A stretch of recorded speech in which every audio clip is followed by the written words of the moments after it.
Good morning, everybody. Thank you so much for coming to this very early 8 a.m. session. My name is Katie Williston, and I'm an environmental and wildlife lawyer that focuses on human-wildlife conflict, science to policy communication, and One Health governance.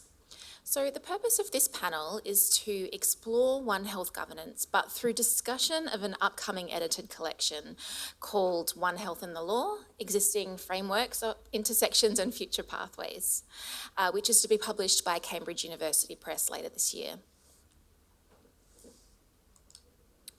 So One Health, as we all know, is being used as a central premise in new international agreements within multiple international organisations and by various governments around the world. The practical benefits of One Health have also been discussed and include the mobilisation of multiple governance sectors and the promotion of multidisciplinary collaboration.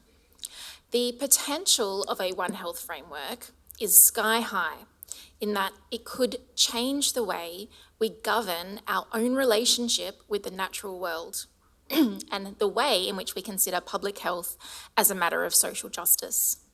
However, the framework is still developing, as we all know, and the limits of the approach continue to be revealed. For example, the framework, its development and utilisation still falls mostly within the realm of public health and thus has become inherently anthropocentric. Animal perspectives are often neglected, particularly when multi-species communities are the centre of potential disease spread. And additionally, and prominently for the purpose of this collection, One Health has not been extensively considered within a law and policy context at broad scale. And increasingly, commentators are drawing attention to the fact that One Health as a conceptual framework is really difficult to implement into existing governance structures. But while difficult, this task is not impossible, and One Health paradigms are already being used at different levels of governance and at different scales around the world. Indeed, Olep's theory of change suggests that one pathway forward involves establishing a governance framework and models of One Health governance, structures, legislation, and networks. However, there has been very little attempt to engage in a practical discussion of how One Health may be institutionalised in a productive, just and effective way throughout governance and legal structures to achieve a more holistic accounting of its purpose. So we seek in this edited collection to continue the early learnings and to start to address this gap in our book. So our book is divided into 3 sections. The first section focuses on One Health governance structures that already exist. It includes description of those structures, critique, the limits of those structures, and both international and place-based context case studies. The second focuses on areas of governance that have traditionally run parallel to the development of One Health legal structures. So we ask the question of our authors in this section, what can One Health learn from these parallel areas? What can One Health governance learn? Finally, the third section focuses on the future of One Health and what it might become if we institute some blue sky thinking.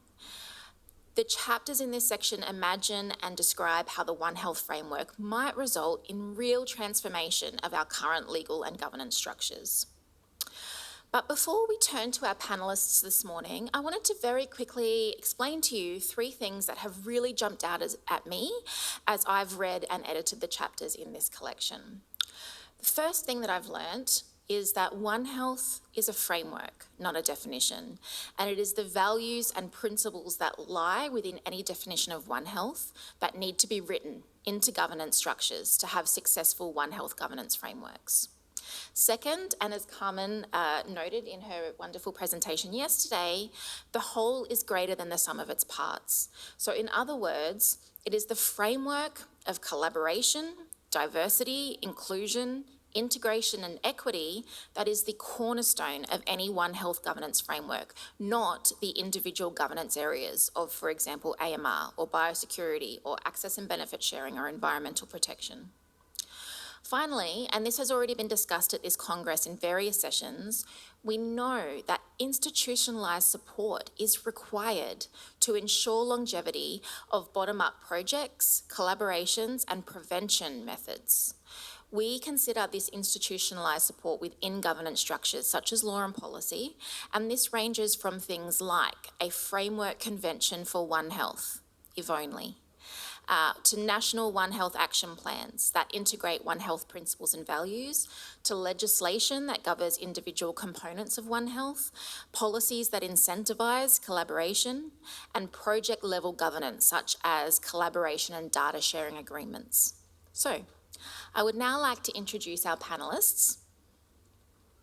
Kashish Aneja leads initiatives in Asia and supports the Centre for Transformational Health Law with his global legal expertise in health law. He is also a practicing advocate at the Supreme Court of India and the co-founder of the Society for Democratic Rights, New Delhi. His work focuses on regulatory frameworks for non-communicable diseases, as well as the issues of law and policy surrounding epidemic and pandemic preparedness and the use of law to empower evidence-based public health practices. Carmen Bullon holds a law degree, a master's in EU law, and a postgraduate degree in international trade. Following some years of work experience in public administration, she has joined the FAO's Development Law Branch of the Legal Office in 2006. In her current position as legal officer, she has provided legal assistance and advice to more than 70 countries on different areas related to One Health and sustainable agri-food production, including animal health, production and welfare, food safety and quality, plant protection and production, and agricultural contracts, among others. Bridget Lewis is an associate professor in the School of Law at Queensland University of Technology. Her research explores various issues at the intersection of the environment and human rights, including climate change, constitutional and regional environmental rights protection, and intergenerational justice. Her recent research explores the human rights of future generations and the emerging trend of children's climate litigation. Finally, Machalaba is the Principal Scientist for Health and Policy at the Conservation, Global Health and Capacity Strengthening Organisation, the EcoHealth Alliance. She was a lead author of the World Bank Operational Framework for Strengthening Human, Animal and Environmental Public Health Systems at their interface, published in 2018, to assist countries and donor institutions in implementing One Health approaches. She is a member of OLEP, and she holds an undergraduate degree in biology, a master's in public health, and a PhD in environmental and planetary health sciences. She also served as a program officer for the IUCN Species Survival Commission's Wildlife Health Specialist Group for over 10 years. So we're going to have this panel as Q&A rather than individual presentations. And so I'm going to start with you, Kashish. Your piece in our book, which is titled One Health Frameworks, Challenges and Opportunities for Country-Level Implementation, gives a really great overview of various legal and policy frameworks across levels of governance, including in the EU, the Arctic Council, Vietnam, Kenya, Egypt, and India, I think is the list in your chapter. Could you please give us a brief introduction into where the main gaps lie in these frameworks, if there are commonalities between those frameworks? And also, you also talk about the need for One Health law and policy to be integrated horizontally and vertically. What does this mean? And is one done better than the other? Thank you so much, Katie, and thanks for having us all affair and all the efforts that gone into the book. At the outset, I'd like to acknowledge my co-authors on this chapter, Sam Halabi, Catherine Ginsberg, and Alison Duran from the O'Neill Institute of National Global Health Law at the Georgetown University. They couldn't be here, but I speak on all of our behalf. As you mentioned, Katie, our chapter explores the legal and the policy frameworks across different governance levels, right at international space, from the quadripartite collaboration to the ongoing WHO pandemic treaty negotiations to the regional European Union and the Arctic Council and the 4 national country level case studies. So getting straight to the gaps in the OH frameworks, I'm going to talk about 3 gaps in brief. One of the first gaps which we've realized is that even today, most One Health frameworks are still sectoral in nature. Despite the fact that countries have admitted to the interlinkingness of the three sectors, we had the 8th One Health Congress, but still most of the OH frameworks still work in silos. In most countries, we have seen some fantastic public health laws, some fantastic environmental laws, but there's lack of interconnectedness between these two regions. Take, for example, Kenya as well as Vietnam. Both of them have done some fantastic job of integrating general OH principles in their legal and policy framework.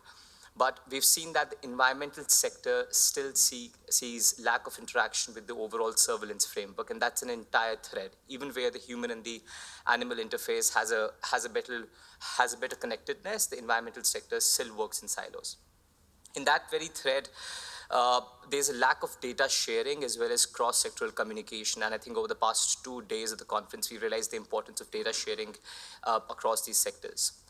The second important gap that I want to highlight is the lack of binding mechanisms for the entire cross-sectoral collaborations.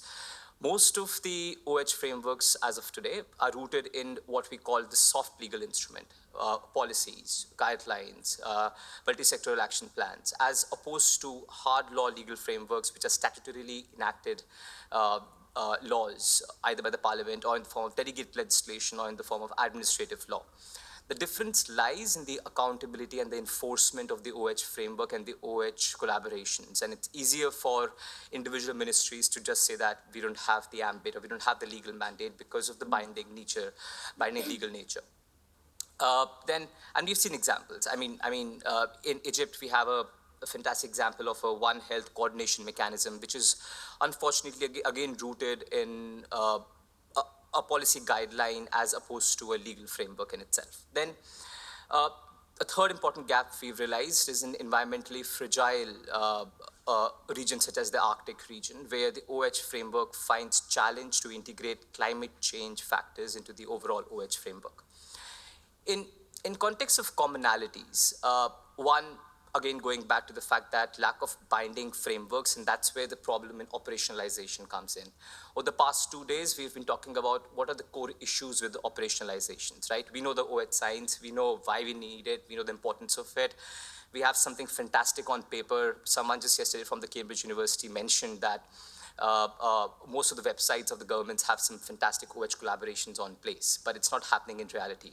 The reason behind that is because of lack of hard binding legal obligations that don't exist among these countries. And that's the difference between enforcement and the accountability of these individual departments.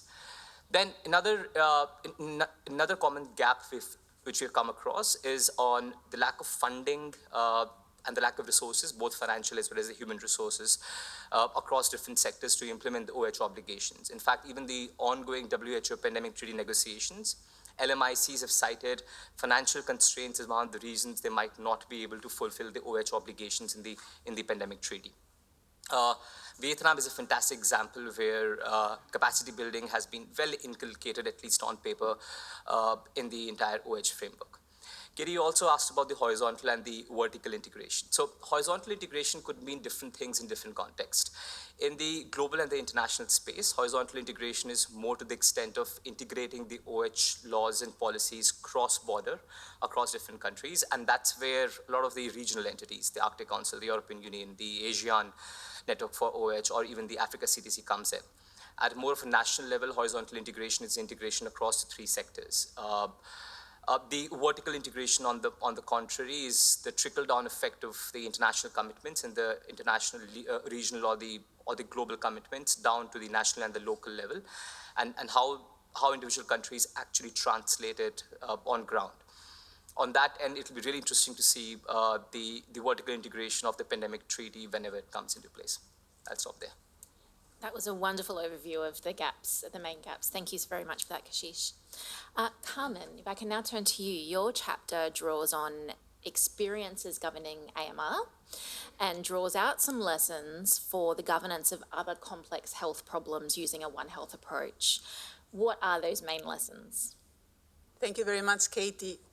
What we have learned in the area of AMR is that the legal architecture for AMR, and this is also applicable to other complex global health challenges, requires a combination of cross-sectoral legal instruments and sector-specific laws. And so introducing One Health into the legal framework would require that all the different sectors, the environment, animal health, human health, waste, introduce mechanisms that allow these different laws to connect to, and these connections can refer to the governance structures, to the institutional mandates, but not only. There might be many other things where connections are also possible. For instance, with regards to permits, if we think of environmental impact assessment, this could very well incorporate aspects related to the health impact. Or if we think of the permit to a farm, this could very well incorporate environment, and this is actually the case, environmental concerns, but also issues that go beyond, issues related to human welfare. Land use planning could incorporate issues related to the potential impact of the deforestation on the incidence of vectors, because those have an impact on disease. So identifying the connections across sector-specific laws is very important. And the idea of having framework legislation that covers all these aspects is, in our view, not really a good idea, a potential solution, because we're talking about areas that are very cross-sectoral. They integrate so many sectors that codification of all of them would be virtually impossible. This is different, for instance, from the discussions in the 70s around the codification of environmental law. There, I mean, we all know that it led to the development of ministries of environment, the development of environmental framework laws. But here we're talking about really core sectors of a national institutional framework, including health, agriculture, environment. It's virtually the very, very important pieces of a national institutional framework. So thinking of frameworks needs to come with nuances, and these nuances need to be in sector-specific legislation. So basically, this legal architecture that needs to take into consideration sector-specific laws that can also incorporate One Health elements. Doesn't mean that sector-specific legislation should remain in silo. They can, in silos, they should introduce also these bridges across legal areas, together with cross-sectoral legal instruments that consolidate an institutional structure, but also provide a legal basis to issues that would require a cross-sectoral collaboration. I mean, data sharing and surveillance have been mentioned a lot in this Congress, but there are others like emergency preparedness, for instance, or I mean, there are several legal bases that could be incorporated in this type of cross-sectoral legislation. Just the recognition of One Health principles, or the recognition of One Health as a priority for the country may require these cross-sectoral legal instruments. And I could leave it here. Just let me mention there is this very good report of the International Law Association of 2006 on the principle of integration. In this report, the International Law Association wonders, I mean, how we can really implement the principle of integration in practice. And for those who are not familiar, the principle of integration is one of the essential principles of sustainable development and also of environmental law, and calls about the need for incorporating environmental considerations across different sectors. So there is a lot of alignment. And this report talks about 3 types of integration: systemic integration, institutional integration, and normative integration. And this does not mean merging laws or merging institutions. It means making the connections. So I think that some of the lessons in this report and in the principle of integration can very well be applied also to the manner in which we want to implement One Health at both at the international and at the national levels. That principle of integration is a really great point, Carmen, and has also been picked up in the Kunming Montreal Biodiversity Framework under the guise of mainstreaming. And so those two things lie side by side. But you're completely right that, and we've talked about this and we agree that the real challenge is in that cross-sectoral guiding framework. Which, we've had these principles of integration and mainstreaming around for a long time, but we're still not doing it well. And we can hopefully start to change that by integrating One Health.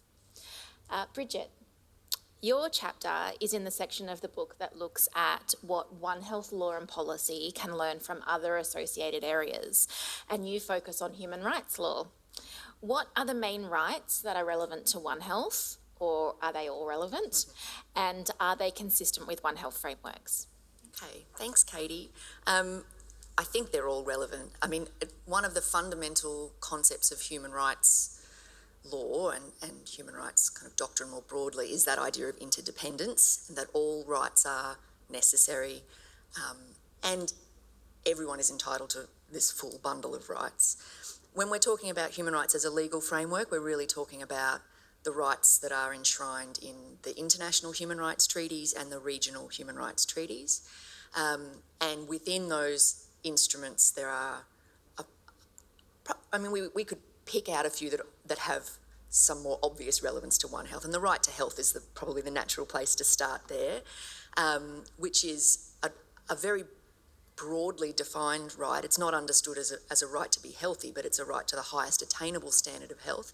And once we start to unpack the obligations that places on governments, then we're looking at things including both the prevention of disease, but also the promotion of the determinants of health. So it really aligns with One Health, and I like to think of it as kind of moving in the same direction as One Health, because we're within that right. There's just so much scope for looking at social and economic determinants of health as well as environmental and cultural and the full kind of spectrum. So it's quite a broad right.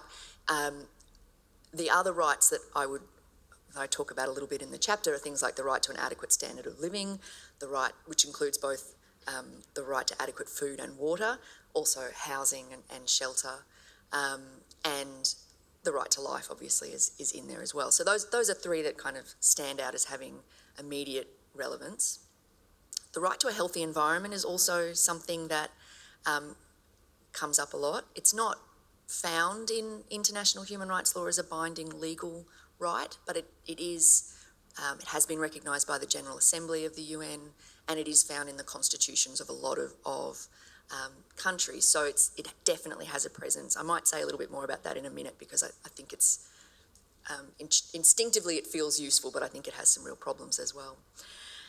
So those are some of the rights that are obviously relevant, but I think once we start to explore that idea of interdependence, we can see how a lot of other human rights are useful for One Health, perhaps not so much because of their substantive or thematic alignment with the objectives of One Health, but because of their utility, I think, in strengthening the governance, but also the collaboration that sits underneath One Health. And those are rights around things like participation, the rights of Indigenous communities, to data sovereignty, to respect for their traditional knowledges, those sorts of rights which can help, I think, to underpin the way that One Health work is done.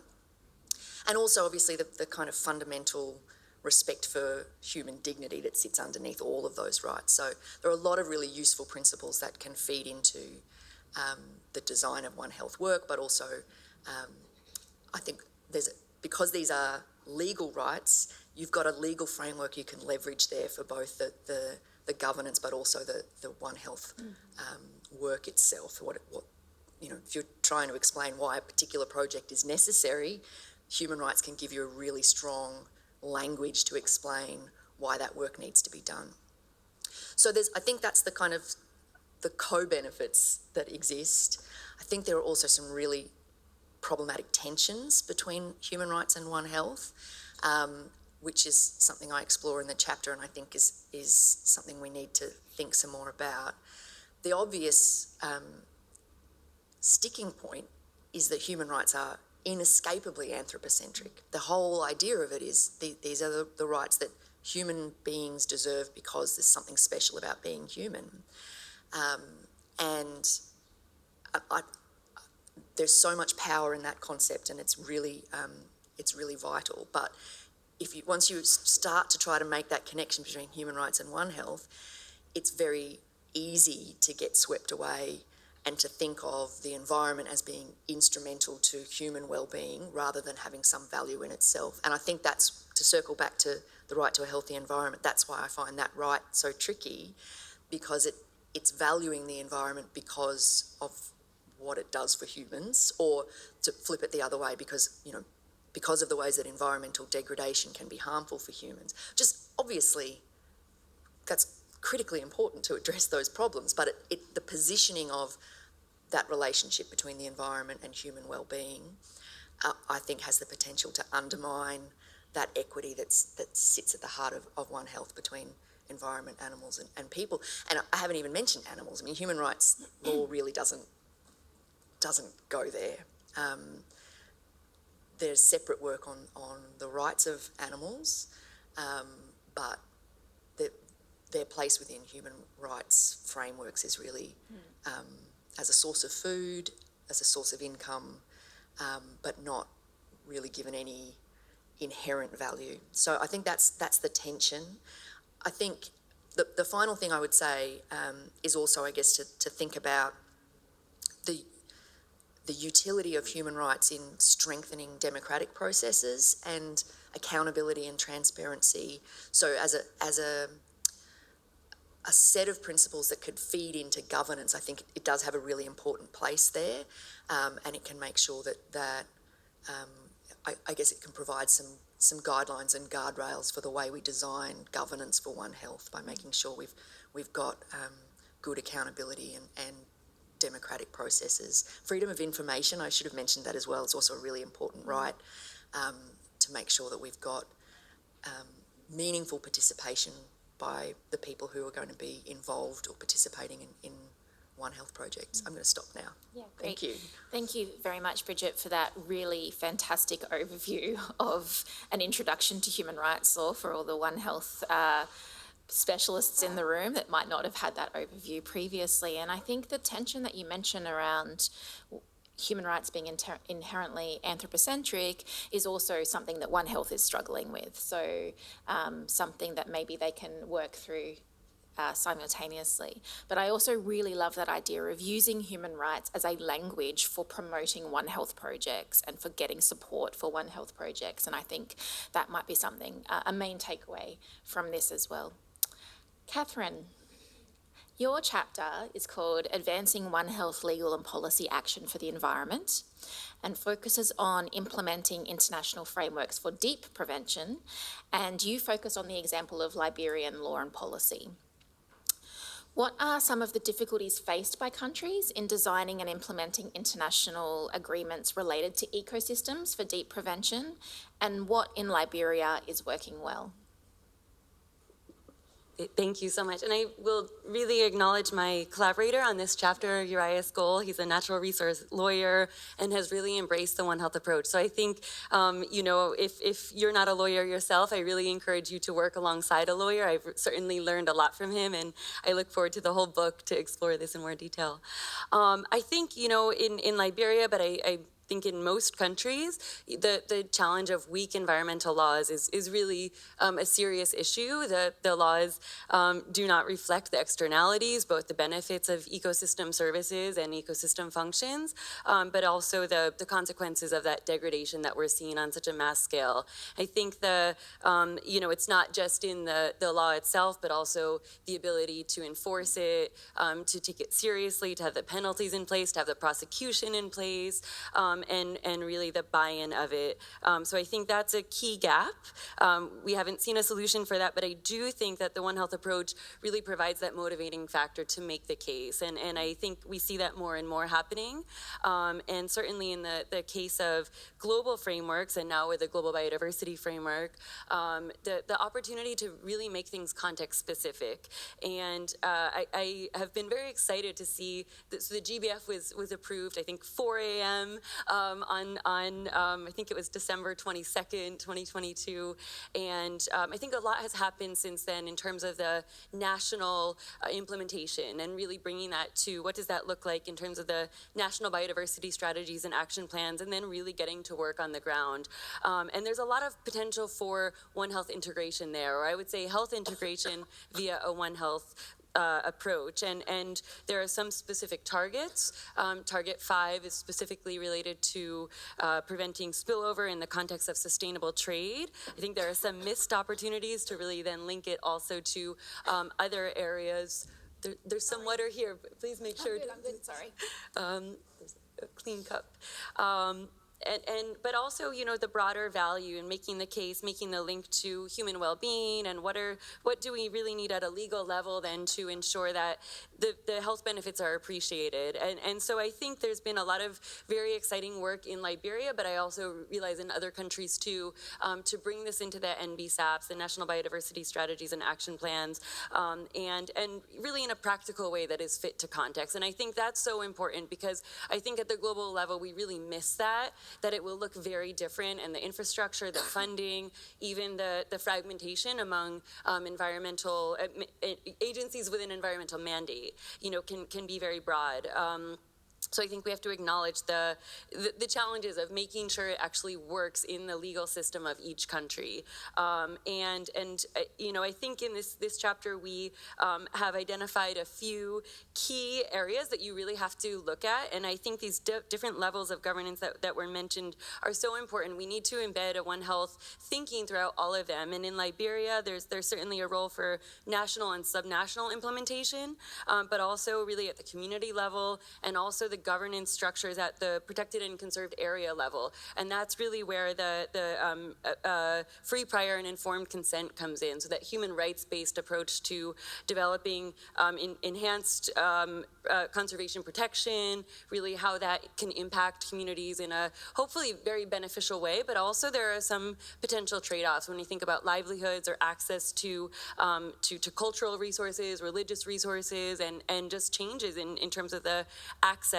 And I think there, a One Health approach can really help to ensure that there is that information freedom, and that people have a more equitable access to either what they're gaining or what maybe they are giving up. And I think, you know, in terms of making those connections, it can really empower informed decisions, certainly for today, you know, if we think about livelihoods today or tomorrow, but then really into the future, and the trade-offs for something like mining or timber logging of a primary forest, and what that might mean for a family today versus a family in 20 years.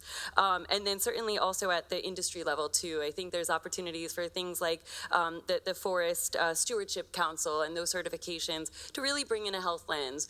So these different entry points, and I think having that reinforcement really promotes, you know, certainly in law, but also the implementation, and showing that, you know, you have many points to get it right, and it will be challenging no matter what. But I think we have really seen a lot of excitement about that uptake, and a lot of willingness too, which has been a pleasant surprise. Thank you. Wonderful. Thank you so much for that, Catherine. I just want to ask a question of everybody now, if that's okay, because at some level, most of you in your chapters talk about the need for governance to institutionalise interdisciplinary collaborative efforts, equity and inclusivity, all the things that we've already been talking about this morning, but also during the conference, including by institutionalising incentives and requirements for these to happen in One Health governance.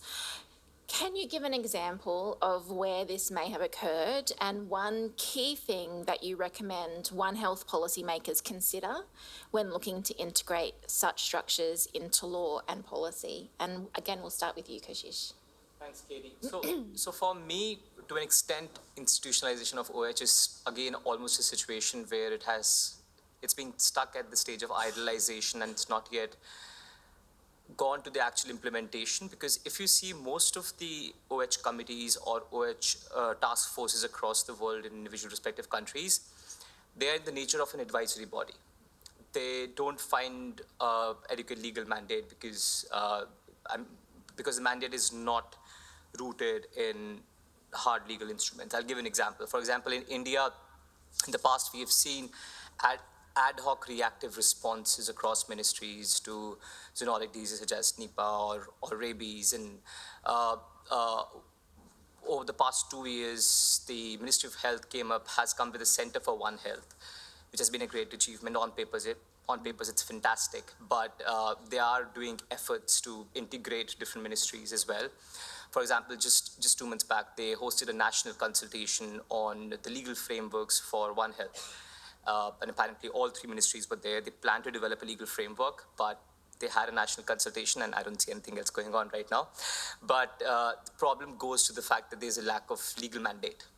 And just yesterday, I was having a conversation with someone from the ministry over here, and they said that the Ministry of Justice were not supportive of coming up with legislation to that extent, and they rather advised to use more of a middle ground to the extent of delegate legislation and administrative law rather than a parliamentary enacted law. So I think that's one way to institutionalize the entire framework.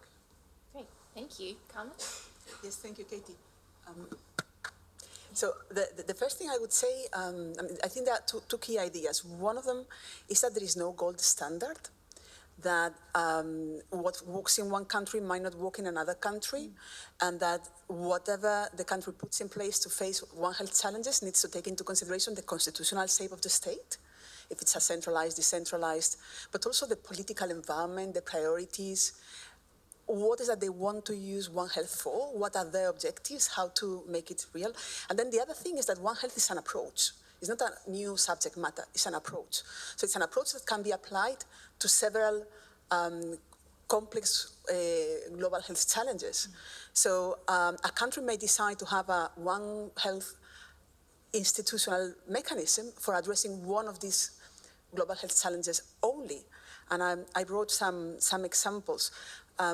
Using FAOLEX. FAOLEX is a database of agricultural legislation that we host in FAO, so it's limited to food and agriculture. But for instance, there are interesting examples around avian influenza.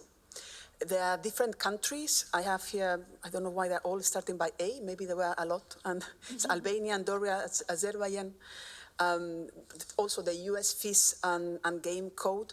They create institutional structures for avian influenza that involve the Ministries of Agriculture, the Ministries of Health, the Ministries of Environment. So they are purely One Health mechanisms, and they are working in practice, and they have been working for a decade now, very effectively. But they are they are focusing on avian influenza. For instance, in Ivory Coast, they have set up a platform for facing emergencies that also involves all the different line ministries. There are countries that have set up One Health mechanisms a bit broader, like Ivory Coast again, Burkina Faso, Senegal, Mauritania, that focus on One Health challenges. They have an advisory nature, and several countries are putting this in place. But definitely, these institutional mechanisms might have different shapes, and there's no need for having one institution that deals with One Health for One Health to be effective. This could just be regulated through administrative law procedures, and this could work very well. If this is what the country prefers or requires. Maybe creating an institution becomes something very political, and then the effective implementation is challenged. So I could say that it's important to have tailor-made solutions, taking into consideration the political, the priorities, the constitutional shape of the state, etc., rather than thinking of this is the gold standard, and if I don't have a One Health institution, I'm not going to be able to implement One Health. And also thinking of what are going to be the key objectives within this structure, if I'm going to be focusing only on zoonosis management, or if this is going to be broader, if I'm going to tackle seriously environmental health challenges, and there are One Health approach. So all these issues need to be taken into consideration for Very good points. Thank you very much, Carmen. Bridget, do you have thoughts? Lots of thoughts? Do I have thoughts? Not any organised thoughts, Katie.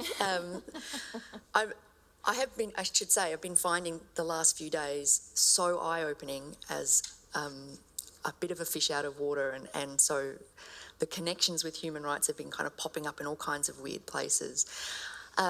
One of the things I think I would recommend in terms of where we could go, where One Health policymakers or people designing One Health projects could use human rights. I think that's a useful way of thinking about human rights as one of the tools in the toolkit for One Health, rather than something that takes over too much space.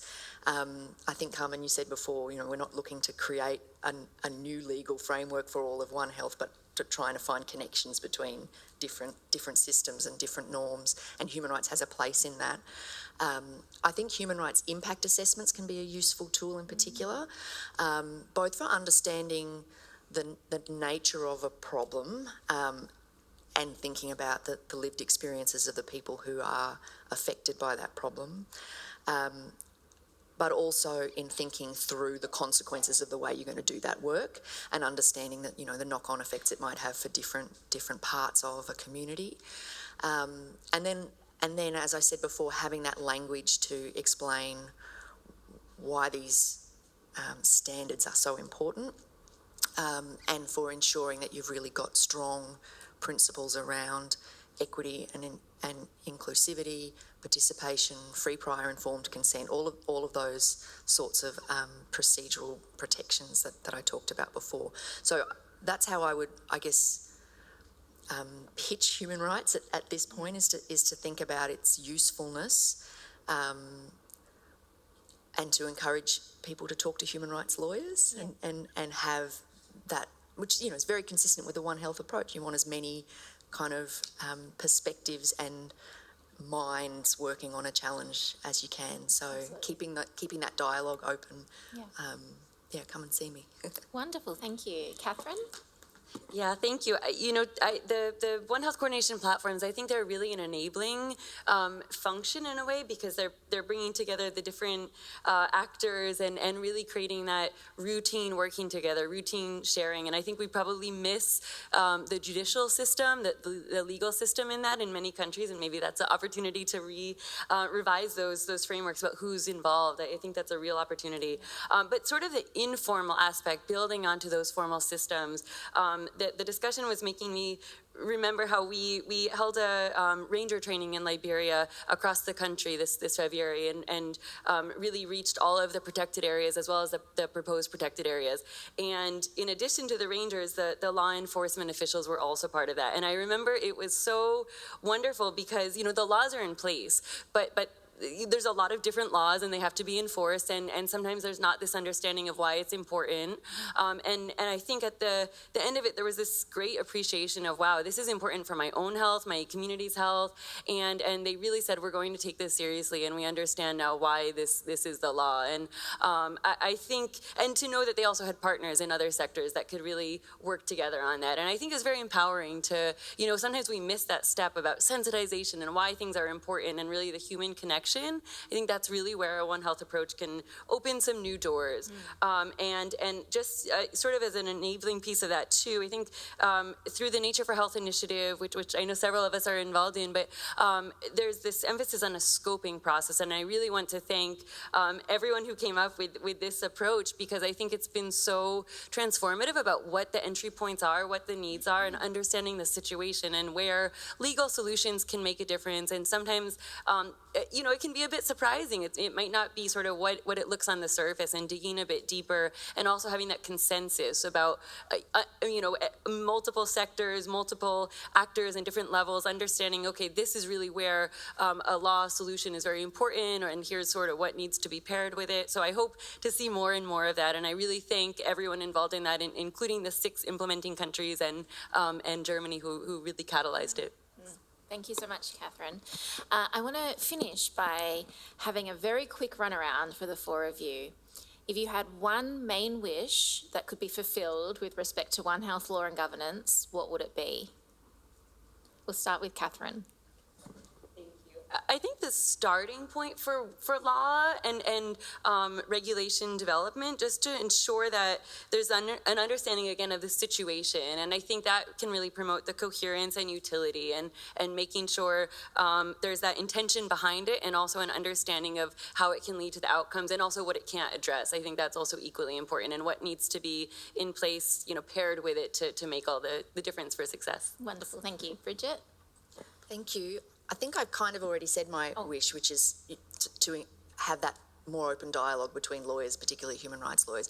But I think if I can say one more second wish, I think personally, as someone who works on environmental rights, I would like to work more with environmental scientists, with other disciplines, to really understand what we can do with the right to a healthy environment, because I think we've approached that from as a human rights topic from a very human rights perspective, that makes sense. But I think the potential of that concept has so much more to deliver if we perhaps adopt more of a One Health mindset and actually work on that multidisciplinary collaboration as a human rights concept as well. So I would love to see it work both ways. What can human rights take from One Health? I think that's what I would like to explore. Fabulous idea, and I think Bridget's calling out for collaborators, so if you're interested, I'm sure you can get in contact with her. Carmen? Yes, well, I would wish that One Health becomes a guiding legal principle, and that this is mainstreamed across all the different legal areas in a consistent manner, including not only zoonosis management or health-related issues, but also pollution control or other environmental challenges. So it becomes really a powerful legal guiding principle that both regulators and the judiciary implement consistently. Yes, that would be my wish. Wouldn't it be lovely if we had the same consideration for One Health as a legal principle as, say, the precautionary principle in law? That would be amazing. Thank you, Carmen. Kashish? If I can just, of course. For people who might not be familiar with the notion of legal principle, at the end, a legal principle is something that becomes a source of law, meaning that it can be applied by the judiciary, and it can be applied in the creation of law. So it creates law, as laws create law, obviously. And normally legal principles are different from political choices because there is a moral imperative behind that is based on fairness and justice. So this gets consolidated as a real principle that we want to incorporate into all our legislation. So as part of integration. Yeah, thank you. Kashish? I'm a strong believer of law as an instrument to advance public health objectives. So, in context of what's going on right now, I would love to see OH principles well integrated into the WHO pandemic accord. Of course, it has its limitations, but that will help in the help countries to get some mandate, and will help in the better vertical integration of the concept. Wonderful, thank you. I'm going to quickly finish off. I'm sorry, because these sessions are so short, we don't have time for questions, but we will be here and you can come up and talk to us after the session. I will quickly finish too by just very quickly noting that one of the benefits of this project, of this book project, is that we now have a network of lawyers that specifically do work in One Health areas. And that is kind of mind-blowing, because on most projects that each of us are in, we're usually the only lawyers in the room, and it's usually an anomaly to have a lawyer in the room. But we now have a network of wonderful lawyers that know lots about One Health and about One Health integration into governance structures. And so please, if you do have projects that you think might benefit from that, I'll just do a shout out for all of us as a discipline. Please reach out to me and I can provide you with the network and some potential names that might be able to help you. Please give our panellists a big round of applause.